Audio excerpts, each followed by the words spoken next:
Bismillahirrahmanirrahim. Assalamualaikum warahmatullahi wabarakatuh. Apa kabar anak-anak sekalian? Insya Allah mudah-mudahan kita selalu berada dalam lindungan Allah Subhanahu wa Ta'ala. Dan jangan lupa untuk tetap selalu bersyukur kepada Allah.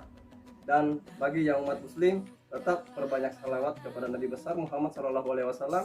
Mudah-mudahan kita tetap berada dalam syafaatnya sehingga kita bisa mendapatkan keridhaan dalam menjalankan kehidupan kita sehari-hari.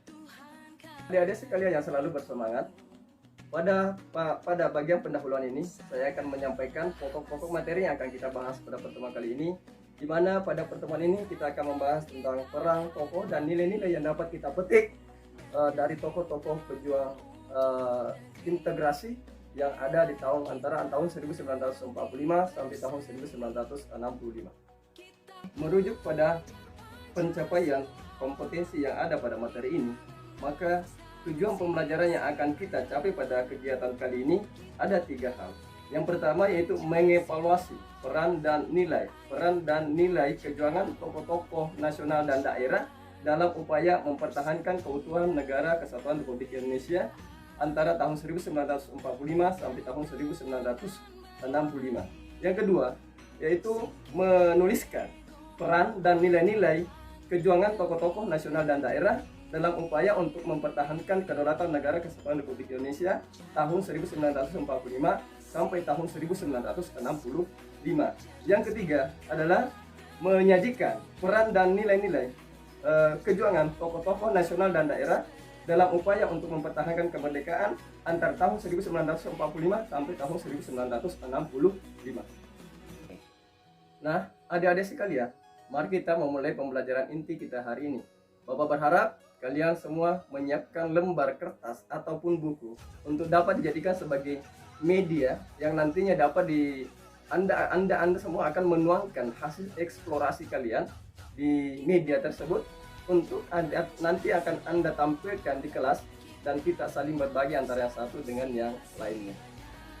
Apa yang sudah kita pelajari sebelumnya, bahwa negara Indonesia merdeka tidak begitu saja menyelesaikan persoalan yang kita hadapi. Ternyata ada banyak persoalan-persoalan yang kemudian muncul setelah Indonesia merdeka. Ada banyak kepentingan yang berjalan di dalamnya, sehingga banyak di antara mereka yang akhirnya melakukan pengkhianatan.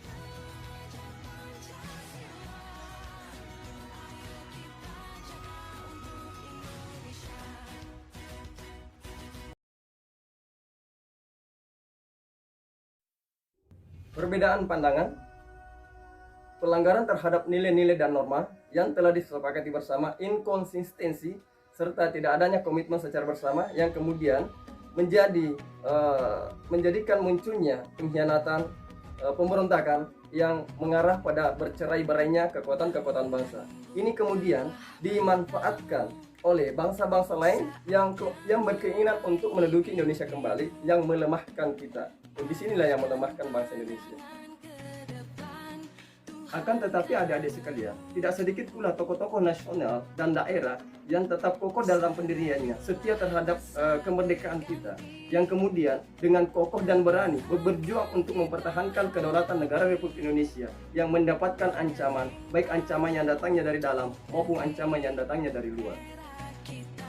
Mereka berjuang dengan cara dan kemampuan mereka, menepuk dada, menantang para pengkhianat, menantang mereka kekuatan-kekuatan yang datang dari luar untuk berkeinginan untuk berkuasa kembali di Indonesia.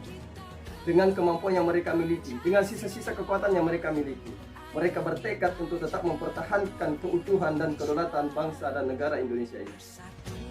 Di antara tokoh-tokoh daerah dan nasional yang telah memberikan kontribusi dalam memperjuangkan kemerdekaan negara Indonesia ini dapat kita lihat sebagai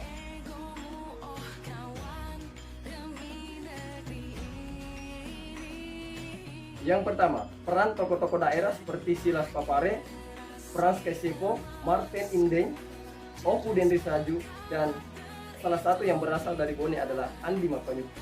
Yang kedua, tokoh nasional yang berjuang dengan kerelaan mengorbankan jabatan dan hartanya untuk perjuangan kemerdekaan seperti Sultan Hamengkubuwono IX dan Sultan Syarif Qasim II. Dan yang ketiga adalah tokoh yang kemudian berjuang bukan dengan jalan angkat senjata, akan tetapi berjuang melalui karya-karya seni seperti Ismail Marzuki.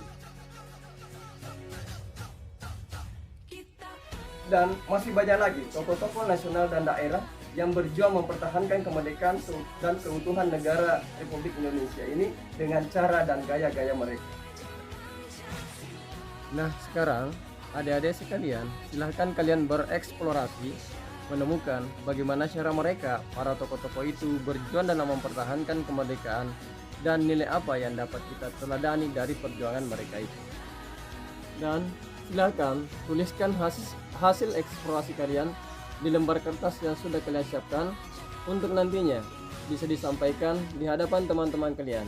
Jadi dalam hal ini kita saling berbagi informasi ataupun saling tukar informasi antara satu dengan yang lainnya.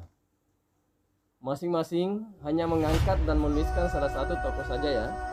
Dan boleh mengangkat tokoh-tokoh selain yang Bapak sebutkan tadi dari awal. Kegiatan pembelajaran kita hari ini. Dari awal tadi, Bapak sudah memberikan penjelasan atau gambaran umum mengenai perjuangan tokoh-tokoh nasional dan nilai-nilai yang dapat kita petik dari hasil perjuangan mereka. Kemudian kalian bereksplorasi, saling berbagi informasi, yang akhirnya secara umum Bapak dapat menyimpulkan sebagai berikut. Bahwa, sekali lagi saya menyatakan bahwa sejarah adalah guru kehidupan. Peristiwa-peristiwa sejarah seharusnya bisa menyadarkan kita bagaimana kita bertindak dan berperilaku bijaksana ke depan. Tokoh nasional dan daerah yang sudah memperlihatkan kejuangan mereka dalam mempertahankan keutuhan dan kedaulatan negara Indonesia adalah sebuah sikap yang patut kita contoh, patut kita teladani untuk kita bawa dalam kehidupan kita sehari-hari. Tahukah kalian bahwa berdirinya bangsa ini saat ini adalah merupakan hasil perjuangan mereka? Mari kita teladani mereka, mari membawa kondisi-kondisi seperti itu dalam kehidupan kita sehari-hari agar bangsa dan negara Indonesia yang kita cintai ini bisa maju dan bisa lebih baik ke depannya lagi. Mari kita menutup pembelajaran kita hari ini. Kita bersama-sama berdoa mudah-mudahan bangsa Indonesia ini bebas dari segala bentuk ancaman, baik yang datangnya dari luar maupun yang datangnya dari dalam. Cukup sekian, saya akhiri dengan ucapan wabillahi taufiq wal hidayah. Wassalamualaikum warahmatullahi wabarakatuh.